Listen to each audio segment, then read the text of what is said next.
Everybody's talking about my tight pants. In Orlando, I got a brand new ride. There are attractions that earn instant respect. There are attractions that build cult followings, and then there are attractions that become punchlines. For nearly a decade, Race Through New York starring Jimmy Fallon has been the easy target. Too goofy, too screens, too much Fallon, too whatever people felt like saying that day. But here's the thing. This attraction was never built to be a blockbuster. It wasn't designed to compete with the giants. It wasn't chasing awards or trying to reinvent the wheel. Its job was simple. To be a fun, charming, technologically clever love letter to a late-night comedy and to New York City. And beneath the joke and memes, that's exactly what it was. This is a defense of Race Through New York. The ride that dared to be lighthearted, silly, sincere, and surprisingly groundbreaking. Now, like we usually do in these in defense of videos, to understand the attraction, you need to understand the moment it entered the park.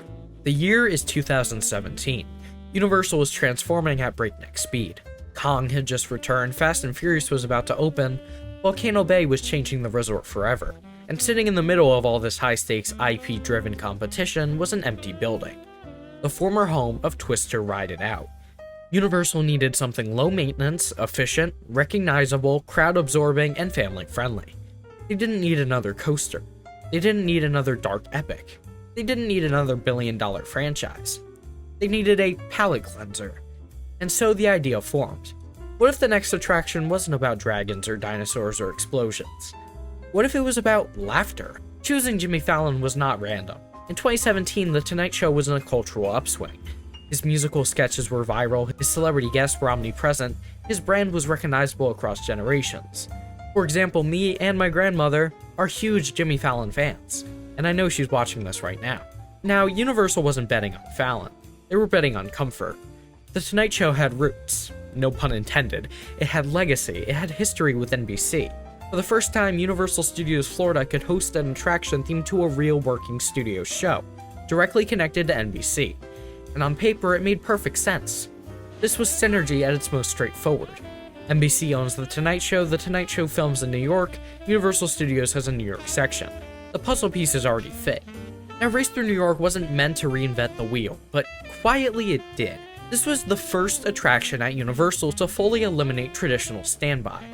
Instead, guests received color-coded group passes, a multi-level waiting lounge, interactive entertainment, and historic Tonight Show memorabilia. This was one of the coolest things growing up. Now let's talk about the Tonight Show Museum.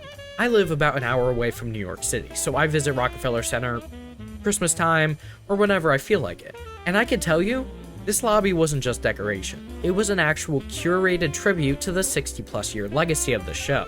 Carson-era pieces, Fallon's props, classic desk memorabilia, historical photos and clips. Now we have to talk about my favorite part, the ragtime gals and hashtag the panda. Live entertainment inside a queue, not outside, a risky experimental idea. It added personality, it added warmth, it made waiting not feel like waiting. These weren't distractions necessarily, but these were world building for a world that was intentionally light, comedic, and human. Now, let's be real. Race Through New York was never going to outshine Spider-Man, or Transformers, or Potter, but it didn't need to. It aimed for something else. Family-friendly chaos. The humor was campy on purpose, the pacing was fast on purpose, the jokes were broad on purpose. It wanted everyone, grandparents, kids, first-time riders, Tonight Show watchers, to feel included. The plot? Simple, silly, intentionally over the top. You race Jimmy Fallon through New York City, fly past Broadway, nearly hit the moon, ride a roller coaster off the moon, and crash land back in 30 Rock. It wasn't a serious simulator, it was a cartoon, a late-night sketch in ride form.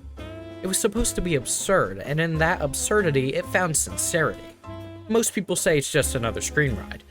Yes, it is a screen-based simulator, but it wasn't trying to be anything else. Not every attraction needs to be a blockbuster dark ride, especially when it sits in a park with, say, Transformers, or Escape from Gringotts. Race Through New York offered something lighter and more comedic, a genre Universal rarely taps into.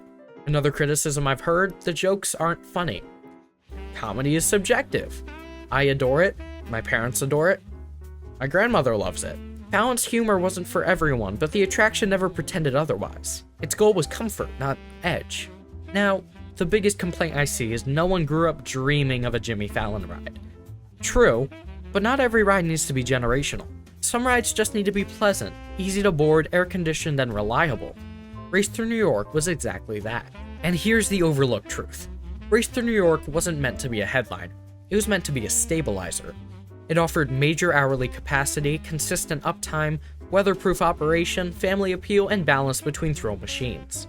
The ride absorbed crowds and balanced guest flow in a part of the park full of thrill-heavy neighbors. It filled an essential structural role, and did it well.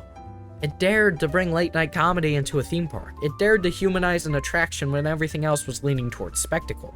It dared to be a genuinely lighthearted break in a park full of intensity. And most importantly, it tried something different when it didn't have to. Universal could have thrown in another IP coaster, another action ride, another adrenaline machine.